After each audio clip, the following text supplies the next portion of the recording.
você, olhando aqui a sua fala, sabe o que eu estava aqui pensando? Observe o seguinte.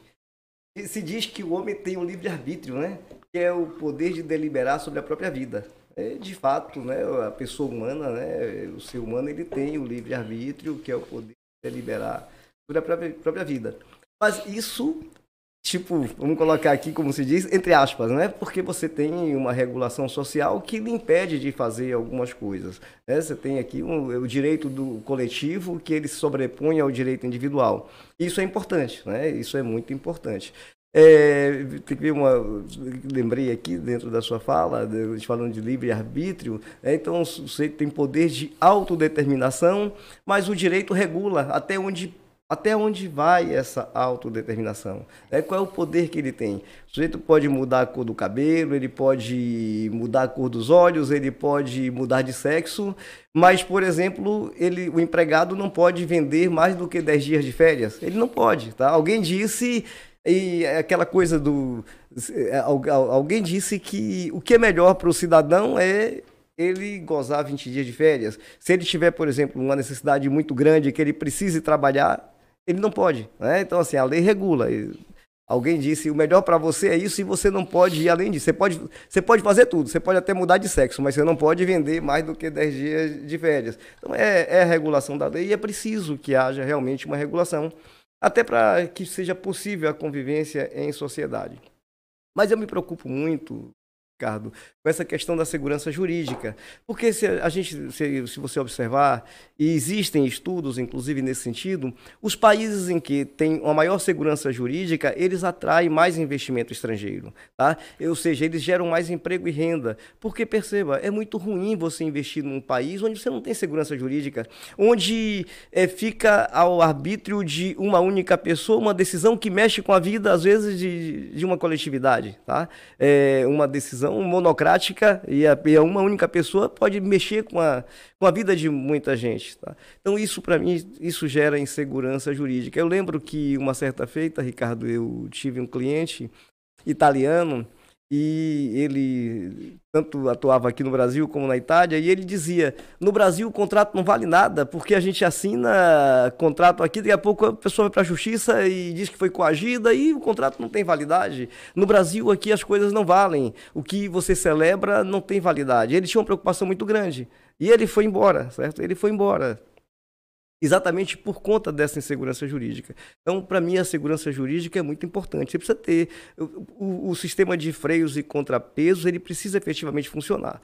E eu digo o seguinte, aqui uma observação que eu faço, Ricardo, o Congresso, ele em alguns momentos se acovardou. Ele se acovardou, sabe? Ele recuou. Ele não percebeu o poder que ele tem e a representatividade e a responsabilidade que ele tem. Porque se observe o seguinte, quando tem... Veja, eu não sou crítico do ativismo judicial, não. Quero deixar bem claro que eu não sou crítico. Eu só estou dizendo, eu sempre penso assim, não existem verdades absolutas, né? Tudo tem um lado bom e pode ter um lado ruim. Porque, quer ver, aí me faz lembrar aqui, Platão, ele ao analisar todos os sistemas de governo, né, ele ao analisar a democracia, a monarquia, a anarquia, todo sistema de governo tende a degenerar, porque degenerar é da essência humana. É assim que Platão conclui em sua obra, quando ele faz essa análise. Mas voltando ao que eu estava falando, então, assim, a minha preocupação é exatamente com relação a isso. Porque quando eu disse que o Congresso ele recuou, porque, observe, quando o Supremo toma uma decisão, por exemplo, o Supremo declarou inconstitucional uma lei, certo? Declarou inconstitucional. O Congresso pode, na sequência, editar uma outra lei, até corrigindo algumas lacunas, e editar outra lei que supra aquela omissão que às vezes havia na lei anterior, certo? Mas ele pode editar. O Supremo que aprecie de novo, mas ele tem esse poder, certo? Se o Supremo julga, por exemplo, contra a Constituição, o Congresso Nacional tem o poder, inclusive, de alterar a Constituição. É o único poder que tem essa autonomia para alterar a Constituição. Você percebe? E mudar a regra do jogo. Agora, quer ver uma decisão do Supremo que eu achei muito válida, porque aí eu achei... Aliás, tem muitas decisões do Supremo que eu bato palmas, sabe? Bato palmas de verdade. A gente só tem que ter cuidado com a questão dos excessos por conta da segurança jurídica. Eu me preocupo muito, porque um país precisa atrair investimentos. Ele precisa dar segurança a quem investe. É preciso dar segurança. Mas, por exemplo, aquela questão do político se eleger por um partido e depois se desfiliar para filiar outro. Tem que perder o mandato, na minha opinião, tem que perder o mandato. Sabe por quê? Quando eu voto em um deputado, por exemplo, estou votando em alguém para me representar porque eu entendo que o que ele prega comunga com os meus valores. Tá? Eu acho que cada um, quando vota num deputado, ele vota porque entende que aquele deputado representa. Aquele deputado prega algo que vai de encontro aos anseios, né, do eleitorado.